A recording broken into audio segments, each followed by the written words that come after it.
అందరికి హాయ్ అండి.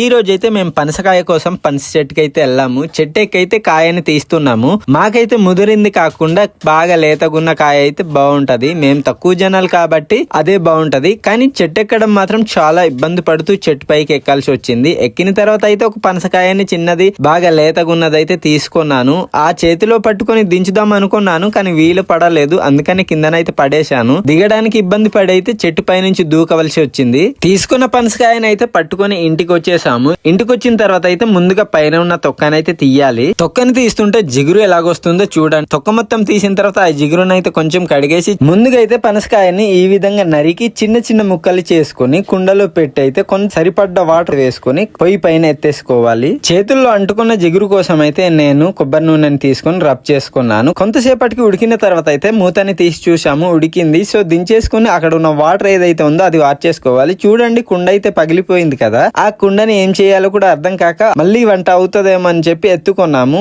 కానీ కారిపోతుంటే మళ్ళీ తపేలలో అయితే పెట్టుకోవాల్సి వచ్చింది. కుండ అయితే ఎక్స్ ఆకారం లాగా పగిలిపోయింది. టమాటాని వేసుకున్న తర్వాత అయితే ఒరగుండు నూరుకొని వేసుకుంటున్నాము. చూడండి, ఒరగుండు కూడా ఎక్కువ వేసుకోకూడదు, చిన్నపిల్లలు ఉన్నారు కాబట్టి తినలేరు.